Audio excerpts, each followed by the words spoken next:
Donc voilà, petit cours du soir, comment changer un condensateur. Donc c'est très simple. En règle générale, un condensateur qui est endommagé est bombé. D'accord? Mais c'est pas toujours vrai, donc il faut se méfier. Un condensateur peut ne pas être bombé et être défectueux. Donc en fait, il y a une petite astuce, il suffit de le chauffer avec de chauffer la carte avec un sèche-cheveux ou avec un décapeur thermique.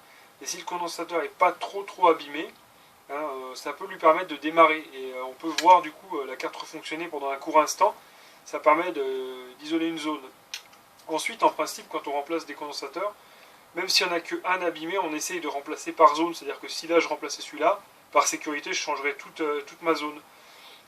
Ensuite, comment savoir la polarité, c'est-à-dire quel est le plus, quel est le moins. En fait, sur un condensateur, on a le moins qui est marqué là. Et par exemple, ici sur la carte, on a un bel exemple. Ici et là, c'est pas pareil. Donc le plus, il serait là, et le moins, il serait là, assuré. D'accord? Donc, pour dessouder le condensateur, c'est très simple. Hein, on repère les pattes où elles sont sur la carte. Hein. Ensuite, il faut déjà avoir un fer à souder bien chaud. Et donc vous allez chauffer l'étain d'origine. Moi je vous conseille de rajouter de l'étain parce que l'étain d'origine elle a tendance à se dessouder assez mal, donc il faut la rediluer un petit peu, vous voyez. Tac. Et ensuite il nous faut utiliser de la tresse à dessouder. Donc les pompes à pistolet, etc., ça va pas. Hein. Ce qu'il faut c'est ça, c'est de la tresse à dessouder, hein, on en trouve partout. Donc ça va en fait faire comme un buvard, ça va boire l'étain. Voilà. Comme ça. Donc, si on voit que ça vient pas, ce qui est possible, hein, des fois ça vient du premier coup, on va vider bien la piste. Mais si c'est pas le cas, il ne faut pas hésiter de recharger en étain, ce qui peut paraître bizarre, mais pour rediluer le reste d'étain d'origine qui peut être des fois assez dur à boire à la tresse. Quoi. Donc on est reparti hein, pour un tour. Donc il y a des fois où vous allez dessouder très vite, hein, et des fois beaucoup moins vite. C'est un jeu de patience.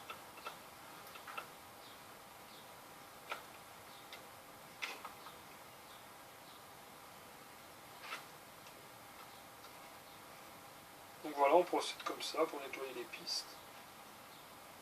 Donc là, je vois que je commence à avoir une patte qui est pas mal dégagée. L'autre, c'est pareil apparemment.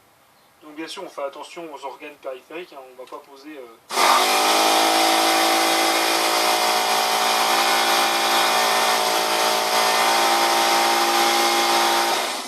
Donc ensuite, une fois qu'on a libéré le condensateur, on voit comment il est. Donc il faut le lire de la façon suivante. Hein. Celui-là, 25 volts. Donc je ne sais pas si on le voit bien. 25 volts, 800 UF, donc microfarad.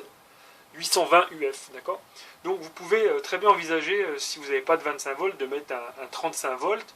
Ce qu'il faut par contre, c'est respecter la capacité, c'est-à-dire 820 microfarad.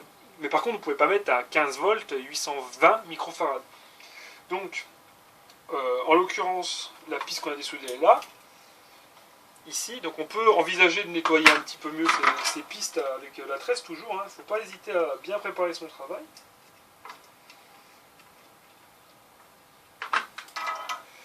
Donc ensuite, alors je ne sais pas où j'ai mis mon multimètre. Il y a quelque chose d'intéressant à faire.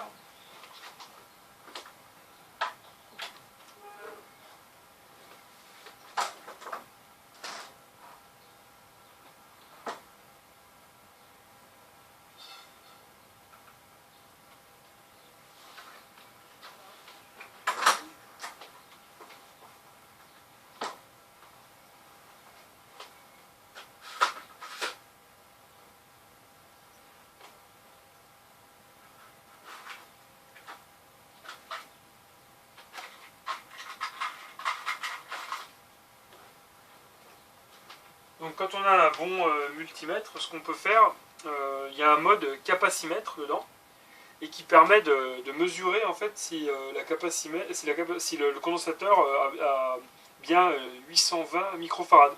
Donc pour ce faire, on aura la patte moins qu'on mettra ici, et la patte plus qu'on mettra là. Donc le moins, c'est celui qui a le trait. Donc voilà, je ne sais pas où j'ai foutu... ah si, il est là. Mon multimètre est là, excusez-moi. Donc le capacimètre il est là. Tac. Et là en l'occurrence, bon, normalement celui que j'ai dessoudé n'était pas mort, hein. C'était juste pour voir, mais justement pour pouvoir vérifier. Donc on a dit que le moins était marqué, et le plus il ne l'est pas. Et donc là on attend un petit peu, ça va charger en courant le condo.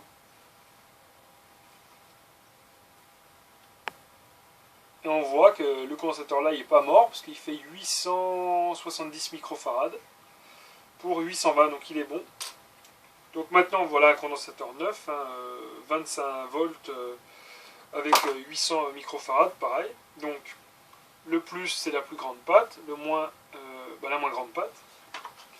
On se repère, donc pareil, hein, donc le moins on l'enfiche ici, et le plus là où c'est pas marqué. Ensuite je vous conseille d'écarter un tout petit peu les pattes comme ça pour que ça tienne pendant que vous soudez. Vous chauffez la piste, et un petit apport d'étain, et puis voilà, hein, tout simplement. On laisse cuire un petit peu, tranquillou, hein, une petite soudure, c'est enfantin, pas de souci. Et quand tout est fini, il ne reste plus qu'à couper les pattes. Voilà. Donc ce genre de réparation là, vous allez le retrouver beaucoup sur des cartes d'Alim, dans les écrans, moniteurs, certaines télés. D'ailleurs, il y a eu beaucoup de télé Samsung des années 2009 qui avaient des problèmes de condo. Voilà. Mais pensez bien une chose, hein, les condensateurs, c'est pas parce qu'ils sont pas gonflés qu'ils sont bons, hein. Donc un seul outil, hein, c'est le capacimètre, hein, pour vérifier. Ou autrement, un petit coup de sèche-cheveux, ça peut aider aussi à mettre en évidence ça. Voilà, en espérant que vous avez un petit peu mieux compris.